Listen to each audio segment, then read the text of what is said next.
you can buy that property.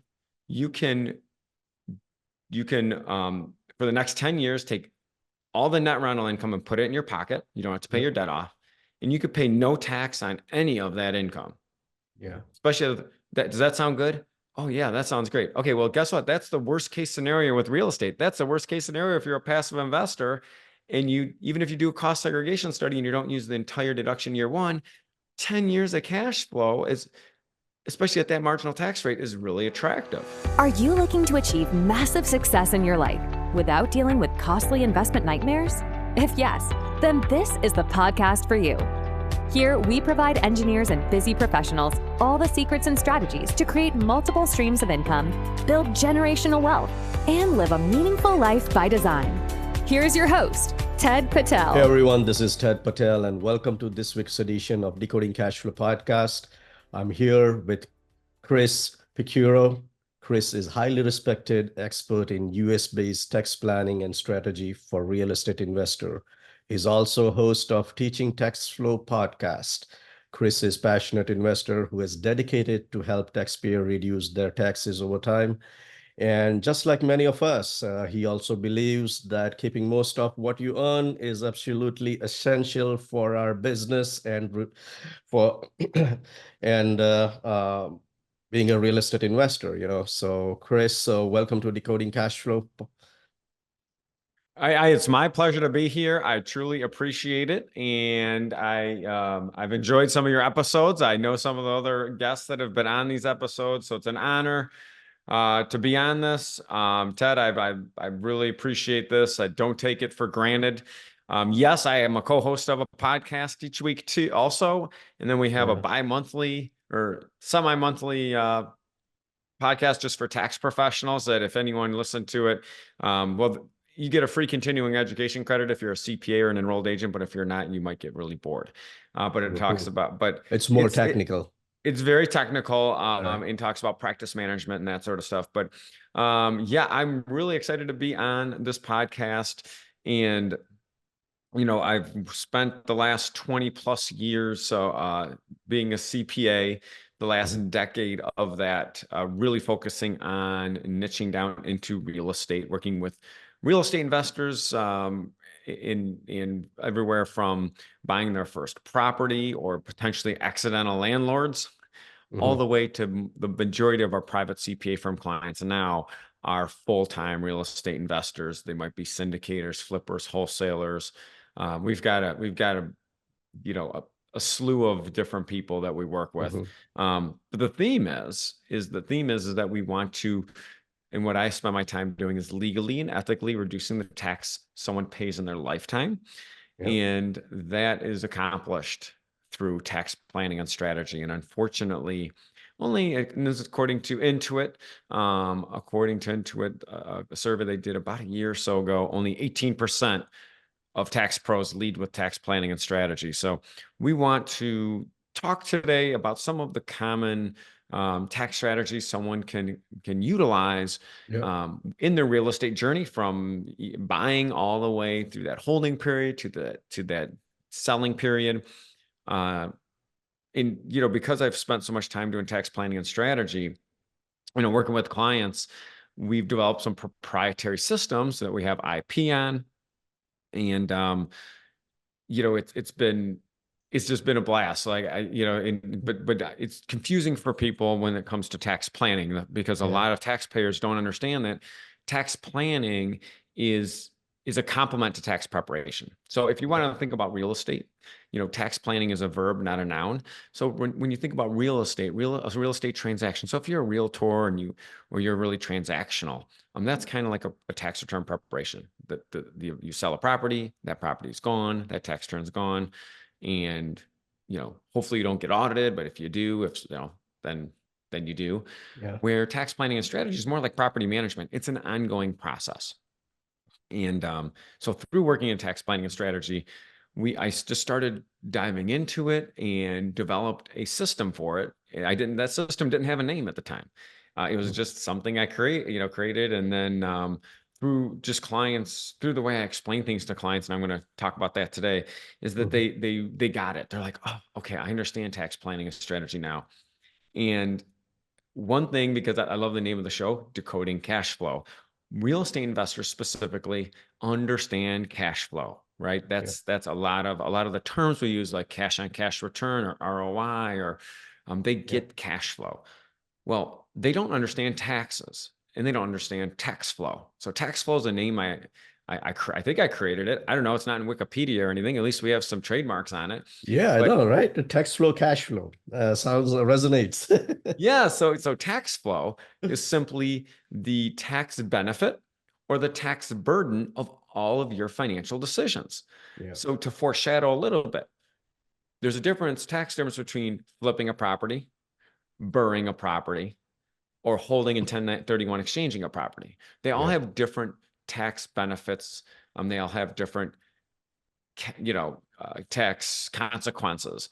So tax flow is simply the tax benefit or burden of all of your financial decisions. It ties in with cash flow, but it's not always the same. And so when I developed this term tax flow, I'm like, okay, teaching tax flow. How are we going to teach people how to perform tax planning and strategy? And I really want everyone to be able to benefit from tax planning and strategy, because one of the challenges is that, Ted, you probably run this, where people think that only the extremely wealthy or the very high income taxpayers can benefit from tax planning and strategy. And what I want everyone to understand is that I would argue that the lower to middle income American households would benefit more from tax planning and strategy, because a $2,000, $3,000, $4,000 savings is huge for them. Yeah. Anyone who can hold real estate, they can benefit from that, directly or indirectly, actively or passively, both. So when in teaching tax flow, I've came up with 3 laws, right? There's 3 laws of teaching tax flow that everything we do and everything we learn about come back to those 3 laws. The first law is that tax flow and cash flow are different concepts, and that there's a tax ramification of all of your decisions. So for instance, a lot of times when someone sells a rental property and they aren't working with the proper CPA or an enrolled agent, they'll say, oh, I sold this property, I made $200,000 on it. Okay, you did. Well, that's how much they get at closing. That's not what their taxable income is. We know that there's a cost basis to it, and so their cost basis in their actual taxable income might only be $150,000, not $200,000. And we know that some of that taxable income might be depreciation we capture, some might be long-term capital gains. And now we know that long-term capital gains are taxed lower. Yeah. So these are just little things. So tax flow and cash flow are different. The other thing is, in Spain, especially with Burr, we'll talk about some of that in a minute. I don't want to. So we'll take step by step. We'll go through different strategies. Yeah, absolutely. So, and then the other thing we know is that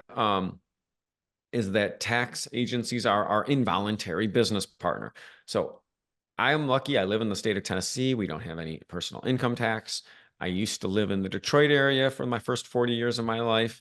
And we've been down here about 8 years, where we had a state income tax. And then even in the city of Detroit, I did not live in the city, there's a city income tax. But the point is, you have an involuntary business partner when you are an American taxpayer. That is the IRS, and that's any state or locality that you do business in. They're going to pick your tax unless you pick your tax. So you get the choice. And we know that certain laws are written to encourage and discourage certain behavior. And certain industries are tax favored. In my opinion, real estate is one of the top 3 tax favored industries. And that's why I love working in it. There's so many tools to help people, to help people out. So that's the, when you think about these tax laws, and we have an election coming up this year, and you have to look at those tax plans and say, what is going on? We've got one that's stuck in Congress, in the Senate right now, where bonus depreciation could potentially go back to 100%. Yeah. If it's retroactive to 2023, that could cause some issues with people. Not terrible issues. You might amend returns and get more money back. But when bonus depreciation is high, that is encouraging investment. It's encouraging investment in real estate, encouraging in the cost segregation studies. That's true. So tax laws are written to encourage and discourage certain behavior. Final law, the third one, is that your tax return is a verb and not a noun. It's something that is, the tax return itself is just a product of all the financial transactions that you partook in the year before. That's all it is. So once we get that going and people understand like, okay, these are the laws of teaching tax flow. And then we have a 4-step process. Um, and I'll just run through how it works. One, and it's very medically based actually. So first of all, you have to figure out what your marginal tax rate is. The first step is diagnose. So we diagnose your situation. I like to use color-coded diagnoses for each taxpayer. Red is for a very high marginal tax rate. Green is low. Green means go. Green means accelerate income. Purple means tax deferral. So like a 1031 exchange is a great example, a 401k contribution. And then gold is tax-free income and growth. So gold would be maybe Roth contributions, maybe advanced whole life insurance planning. So in different strategies could fit different colors. But a lot of times, Ted, what happens is, especially the CPA, people come up to me and say, should I do this? Should I do that? Well, I don't know. I've got to diagnose you first. And then once we diagnose you, then we figure out some prescriptions. Like, so when we talk about, portfolio. You got to know about the whole history, as well as where they're invested, what's their interest, what's the upcoming income in the future. Yeah, exactly. And you and I both have children about the same age. And, once let's say in 6, 7, 8 years, our kids, go to college and then they get their first job. And let's say they're making some wages, probably not a huge wage, but and let's just say one of them becomes a teacher, and teachers are very underpaid. My wife's a teacher, although we have good benefits for what they do. Let's say a teacher's beginning wage is $50,000 out of college.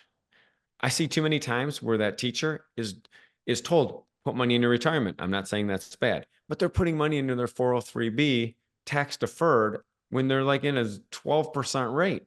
Yeah. They should be putting into the Roth. So these are some of the things where you diagnose that taxpayer would be a green diagnosis. You prescribe a tax strategy based on the diagnosis.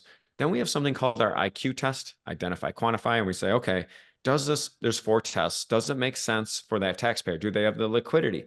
We run into people, I'm sure you might run into people in your community that say, I want to buy an apartment complex of $2 million.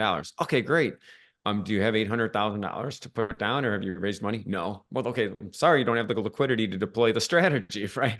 Yeah. So and then does it make sense? And then finally, implement. Implementation is really where the key is. And that's where building a community, building your personal board of directors as a taxpayer comes into play, where I want to do a 1031 exchange. That's great. I need to work with a good qualified intermediary. I need to work with a good lender. I need to work with other people to make this happen. And that's what I'm seeing is like the TikToks and Instagrams of the world, they're spitting out tax advice. Half of it might be marginally decent, but none of it talks about the implementation. It's just an idea just to get clicks and just to get people thinking. Yeah. So. Yep. So, have you always been into tax strategy and planning, or since beginning? Well, I would say the first, and that's a great question. So I started the practice 22 years ago. The beginning, I was very much a generalist. I was only 27. I was just trying to pay my bills, So as long as it was legal and someone would pay me, I would prepare their tax returns. And I didn't even think about tax strategy. I was just in the survival mode of starting a business. And then I realized that clients, that's what they really need. That's the value. And if I don't share that value, the knowledge I have, and it really spawned from people coming in like, oh, I wish I would have known this. I wish I would have known that. Well, okay, well, how do I do that? How do I help people like that? So about a few years into my having the practice, I realized the value of tax planning and strategy. And we were one of the first few to use value-based pricing and bundled service pricing. And morphed into now, that's all I do. So I work with taxpayers. Most of them are real estate investors. And sometimes I work with other tax professionals that maybe they have a client, maybe they're a generalist, and they have a client that's really gotten into real estate, and they just need to collaborate. They want that relationship with that client. They have that trust with that client. And they just need someone, just like a medical doctor needs someone to come in that's a specialist in that one area and help out. Yeah. So tax planning and strategy it used to be the future. It really is. That's the value, because, especially with AI and such, tax returns are kind of a commodity, where the planning and strategies, I think, where the highest value is for people in our industry. Well, that's very true.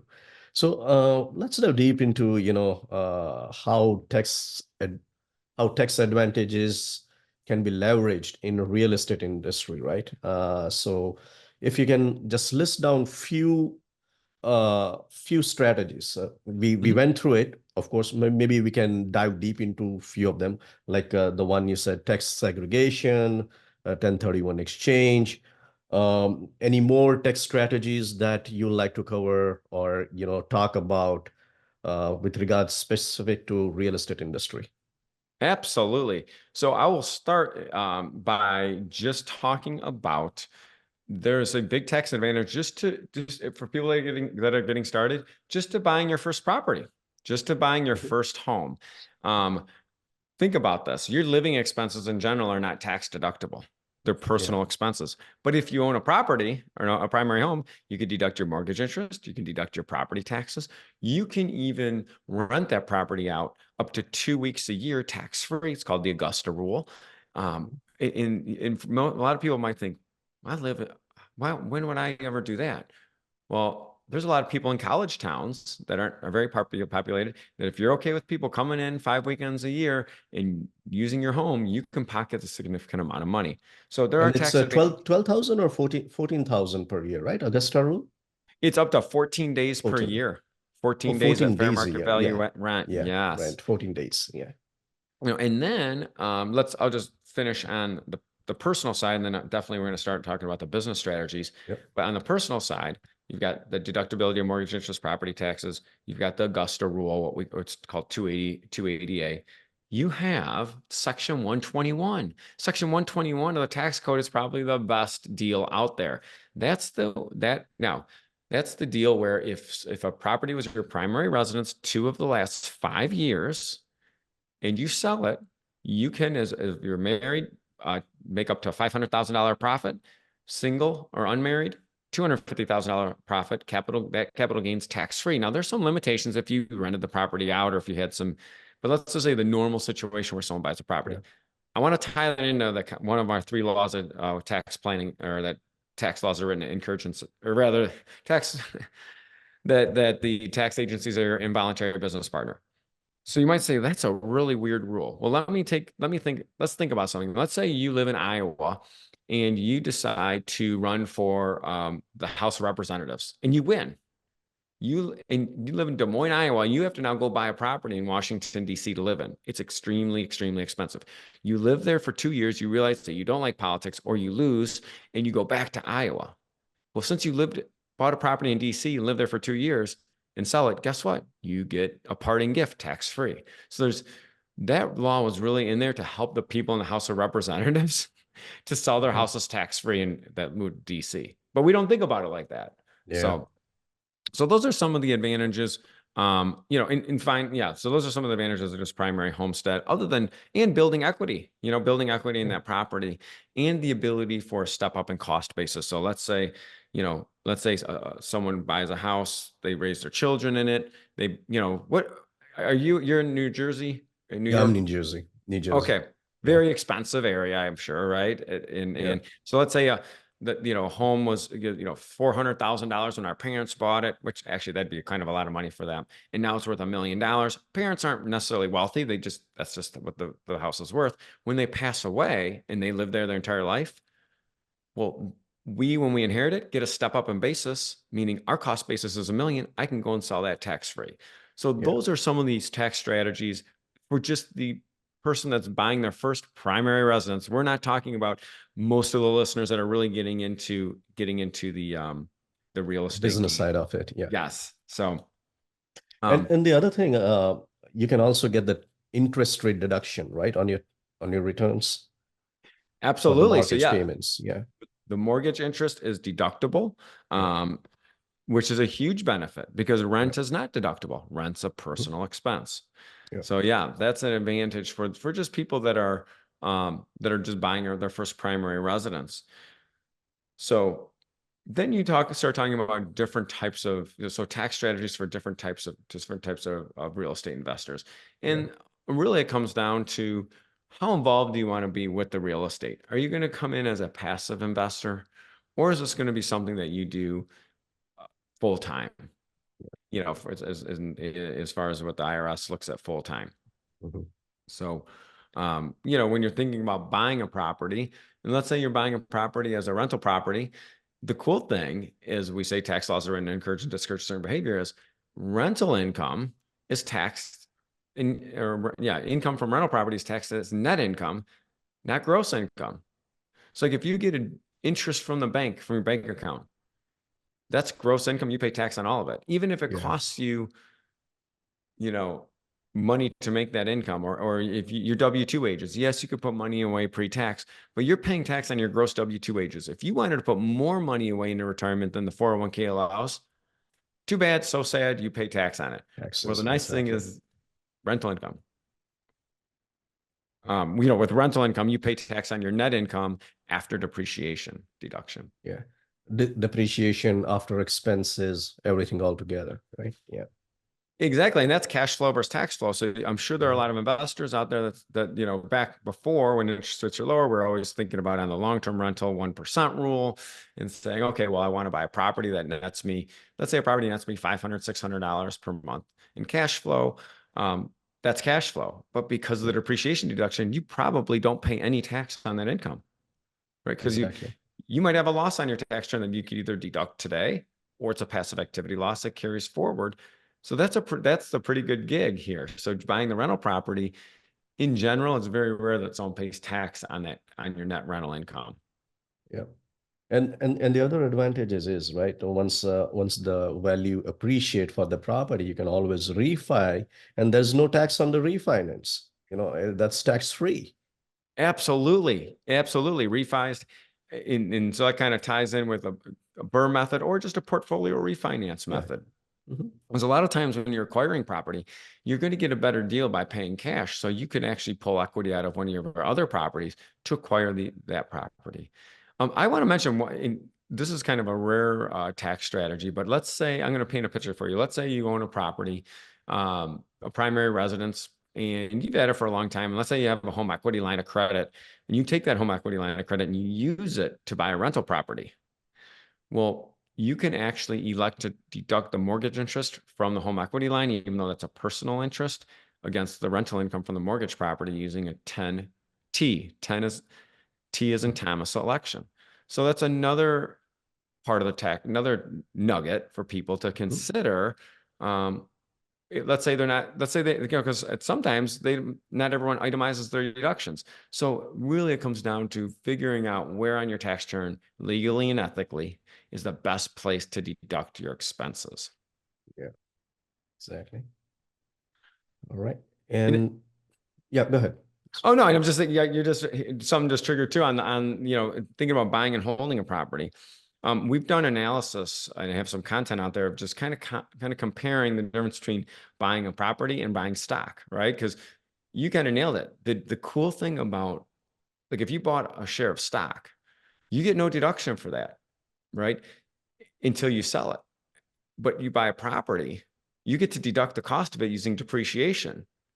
And that property produces income, and any equity in that property, what goes up, you don't pay tax on it until you sell it. Yeah, which you can always do a 1031 exchange when you sell it. Buy a bigger and nicer property. You could basically never pay tax on a property and suck the income out of it your entire life and leave it to your beneficiaries with a step up in basis. Yeah. You could, if you plan right. Exactly. How many times can you do that? And here's the other thing. How many times, just buying and holding the property, if you hold it for at least a year, long-term capital gain rates in general are half of the rate of short-term gains. Yeah. So that's where buying property, especially when we're talking about rental property, and we're talking the same rules apply for if you buy a rental property and you own it yourself, or if you buy into maybe an apartment complex syndication or something like that. Those advantages, those depreciation deduction, and which we can touch on some cost segregation studies.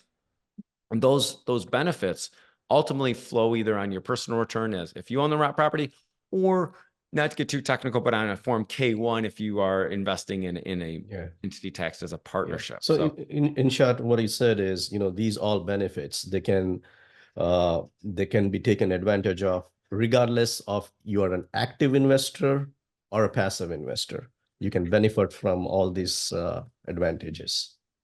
Absolutely. And sometimes, we have clients or taxpayers, people in our teaching tax flow community that they have these passive losses and they're a little flustered about them. And I think to myself, let me paint this picture for you. Let's assume I told you that let's say you're in the 35% marginal tax bracket, which is very common if you live in a high tax state, and you buy a rental property, and that rental property produces income for 6-7 years. And I said, look, you could, because of the depreciation deduction, and maybe a cost segregation study, you can buy that property. You can for the next 10 years, take all the net rental income and put it in your pocket. You don't have to pay your debt off. And you could pay no tax on any of that income. Yeah. Especially does that sound good? Oh yeah, that sounds great. Okay, well, guess what? That's the worst case scenario with real estate. That's the worst case scenario if you're a passive investor. And even if you do a cost segregation study and you don't use the entire deduction year one, 10 years of cash flow is, especially at that marginal tax rate, is really attractive. So that's just another example of, I know of the tax advantages of real estate. And as of this year, right, because of this accelerated depreciation benefits, people can deduct like 80% of the value that they have up to 80% of what they have invested, depending on the cost segregation study, what comes up. Right. So that's a great point, Ted. So when you buy, let's talk about a residential property, and the same applies for commercial. But let's say, except there's different depreciable lives. Depreciation is a really confusing term for people, right? Because we buy real estate to appreciate, not depreciate. But depreciation is just another word for cost recovery. And in fact, in the tax code, there's a term called makers, which, again, really geeky, but stands for modified accelerated cost recovery system. Meaning, if I buy a rental property, let's say I buy that property for $400,000. Let's say $100,000 allocated to land, $300,000 to the building. That building I could deduct over a 27.5-year period off my taxes, even though the property value is going up. Now, what you can do is you can go in, and this is where, we have a lot of engineers that listen. You can have an engineering study done. Sometimes it's done by a software. If it's a bigger property, you're going to need a site visit and a team to come in. But what happens is if you have this engineering study done, you can allocate components of the property to different asset classes. So 5, 7, and 15-year asset classes. So we're talking windows and heating and cooling and landscaping and some of these furniture, fixtures. All of that could be allocated, or not a lot of it can be allocated to 5, 7, and 15-year asset class. In general, about 25% of the building is going to be allocated towards that. Well, you might say, okay, well, that's cool. At least I get to deduct it faster. But with the cost segregation study, those are bonus depreciation eligible assets. So my example, let's say $300,000, $400,000 property, $300,000 to building, 25% to the eligible for bonus depreciation. When bonus depreciation is 100%, that's an immediate $75,000 immediate deduction. Year one. So now, Ted, you made a great point. So under the Tax Cuts and Jobs Act of 2017, the bonus depreciation percentage went up to 100%, and that included real estate assets. And that 100% bonus depreciation extended all the way through 2022. In 2023, the bonus depreciation number went down to 80%.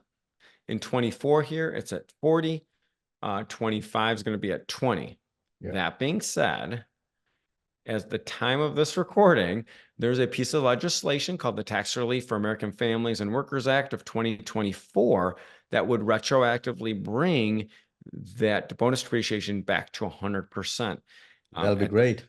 That would be a boon for real estate. That would be to me more impactful than interest rates, but that's just my opinion. And I'm a CPA, so I'm not an economist. That went through the House at the last day of January. It got introduced to the Senate at the beginning of March, and it's currently there. Now we have an election year, so we've got to see what happens with this. But I could tell you that there's bipartisan support of this bill, and I think that it would encourage business owners and real estate investors to continue to invest and take advantage of that bonus depreciation. And ultimately, from the federal government perspective, all that's happening is you're accelerating the deduction. You're just getting it faster, but you're also recovering a lot of your down payment. So, yep. And one more thing I want to talk about cost segregation studies, just if you're listening to this and you're thinking, oh man, I bought a property in 2022. I didn't know about this cost segregation study. Take a deep breath.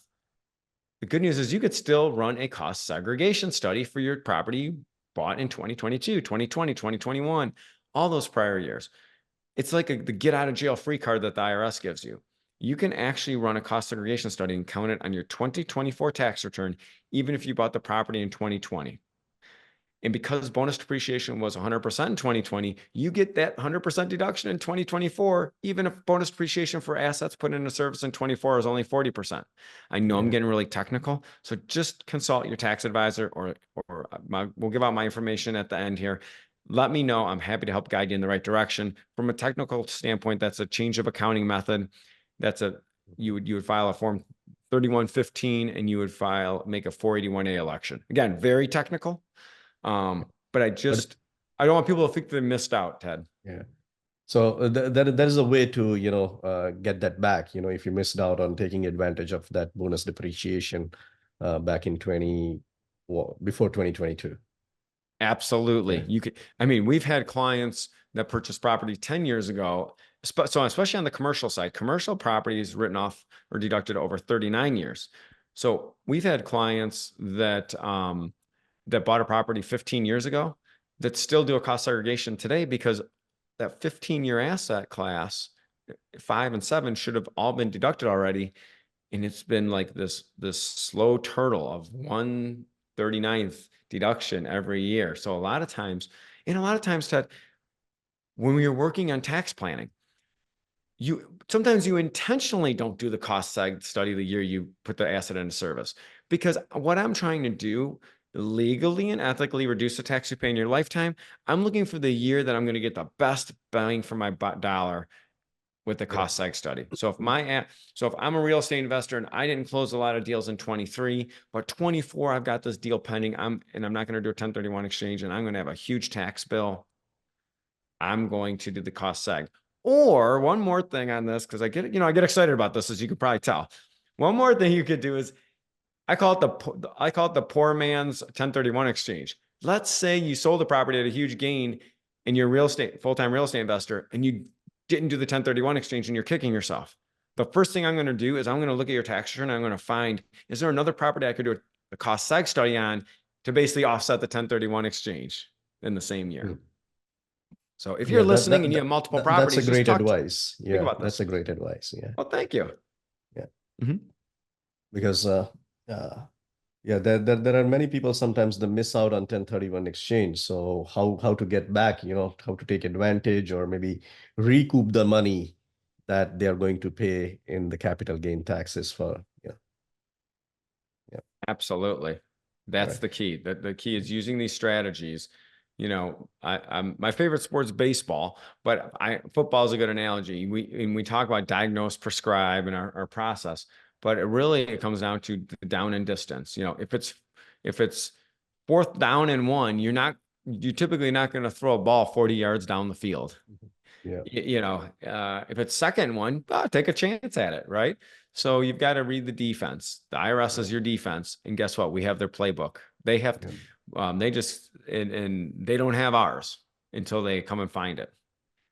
But so yeah. So like when we talked about, buying, holding, right? At the end, when you sell, of course, this 1031 exchange is a great strategy to save the taxes. Any other planning that you would like to suggest to our listeners before they plan to sell? Okay, these are the things that you need to take care of, needs to be in place so you can get the maximum benefit of it. Correct. So I would say definitely have a process when that third step of the teaching tax flow process, IQ test, identify, quantify the strategy. So for instance, the things you should consider when you're selling are going to be your 1031 exchange, potentially qualified opportunity zone fund investment, potentially pairing it with a cost segregation study, potentially harvesting capital losses in the same year you have a capital gain. So let's say you have a stock. A lot of times people get into real estate because they had a lot of stock losses, or they have some bad experiences with a financial advisor, or they try to do it on their own and they have a huge capital loss carry forward on their tax return.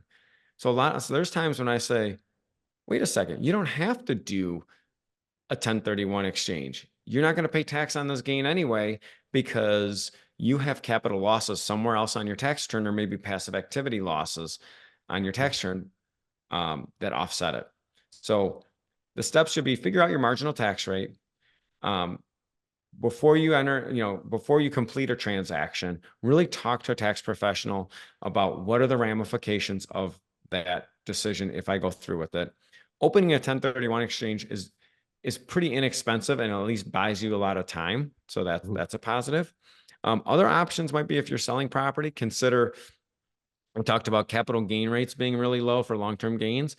If you don't need the cash, but you get an offer you might not be able to refuse, maybe you consider, especially with interest rates right now, maybe you go to the buyer and consider doing seller financing, right? Spread that gain over the years of, many years for you. Make sure that you are looking at your depreciation schedules and making sure that if you do have a situation where you inherited property, that you accounted for the step up in cost basis. And then for the clients that are like doing spec houses or doing developments, there are a lot of energy credits. So there's a 45L, there's a 179D. So there's some tax credits and deductions available, as long as so work with a specialty tax firm on that. Your tax preparer is probably not going to be the one that's going to know about this. I work with a specialty tax business. So when our personal private CPA firm clients develop new properties, we bring in a third party to really look at that to make sure that they're getting every deduction possible, because they eat and breathe that every day. So those are other things to consider when you're thinking about selling the property.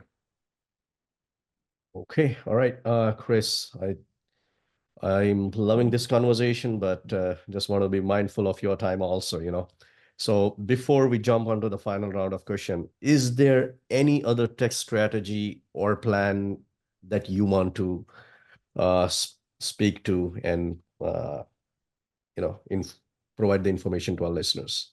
Right. Well, I would say nothing specifically other than have a plan, and I want everyone to think about this. Teaching Tax Flow is the proprietary plan we developed. That's not the only tax planning tool. Make sure you understand a CPA or an enrolled agent or a tax professional that focuses on tax planning is different than the tax preparation side of things. And make sure that you embrace that tax planning and go through the process and figure out where you're at, and don't misapply things to your situation. So yeah, I would say, depending on your marginal tax rate. I mean, if you're a business owner, there's different strategies. If you're an operator or you're a syndicator, there are different strategies.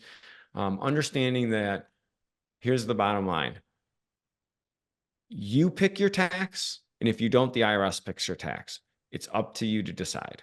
Yeah, and plan it ahead of time. Don't wait till the year end, or when the year has already passed, and then start to plan how I can take more deduction. So plan it ahead of time. Take advice, counsel from the people who have worked in, or who has, like people like you, right? Who has been helping real estate investors to plan and put strategies in place. Absolutely. All right, Chris, are you ready for the final round of questions? Yes. Okay. All right. So to start with, which is the one book that you'll recommend that had the most impact on your life or on your business? Rich Dad, Poor Dad. The old Purple faithful. Bible, as always, right? Yes. Yeah. All right. And which is the one best business or investment advice that you'd like to give to our listeners? I would say, and this is true in my own business, I learned this from someone, your business or your investments or your tax return, but my business is going to run exactly how I engineered it. And if I don't like how it's running, then I need to re-engineer it. And something is only a problem till there's a process. Yeah. So if you feel like you've got something in your financial or your investment life that you're not happy with, or your business, figure out the root of it and re-engineer that. Yeah. Just revamp your process, take a look at your process, make sure where the gaps are, and just try to, improve it. Absolutely. Yeah. All right. What are the main source of information for you to learn and grow? Well, obviously, as a CPA, I have to obtain continuing education credits. So I'm constantly getting credits. So that helps. For me, I love learning from other tax professionals. I love learning from real estate investors, and I love teaching. And one of the dirty secrets about people, maybe I shouldn't say this on this podcast, but one of the secrets about people that teach is that you learn more from teaching than your students do. Because when I go and do a presentation for be it a national or a big real estate organization or a meetup or whatever it is, or other tax professionals, I learn what questions they're asking, and that drives what I need to research more. That drives what content I have to do. And then it just tells me what case studies I have to run, because if they're asking questions, then it's the same questions. So I like learning from teaching. And I really feel like until you teach something, you are not a master of it. You have to. So if you are own a lawn care business, right? I'm just making some, force yourself to put together something for your community and say the top 5 strategies for a healthy lawn. Chances are it's going to drive business to you, but once you're forced to do that, then you have to master it. It's not just, well, because this guy told me that. So. Oh, very true. Yep. So that's I really like the way you said it, because if you want to remember things, right, or the best way to remember is to teach that thing to someone, and you will remember it forever. Yes, that is true. Yeah. Yep. All right, Chris, final question. How can Decoding Cash Flow listeners get in touch with you? Well, I would say the best thing to do would be to go to my personal website, which is chrispicciurro.com. I'm sure, I'll sure it'll be in the show notes, because it's quite a it's quite a last name. Or just look up Teaching Tax Flow. You will find me. I love hearing from people. I'm on LinkedIn and Facebook and those type of places. But chrispicciurro.com is the best place to start. And I look forward to hearing from people. And the Teaching Tax Flow podcast, of course. Sure. All right. Thanks a lot, Chris. It was a pleasure having you on the show. And so many golden nuggets for our listeners for a takeaway. And hopefully, they will plan and act on it. I appreciate it. It's been fun. Have a great rest of the day. You too. Thanks. Thanks for listening to Decoding Cash Flow, brought to you by Aster Capital. If you found value in this episode, then please share it with someone who you think could benefit from it. And make sure to act on what you've learned. If you want Ted Patel to personally help you reach your goals, then feel free to set up a one-on-one call with him. Also, visit us at astercapital.com for more free resources. Content of this podcast is for informational purposes only. As always, please consult your own advisor before making any investment decisions or setting a course of action. Thanks again for joining us on this episode of Decoding Cash Flow, and we'll catch you in the next episode.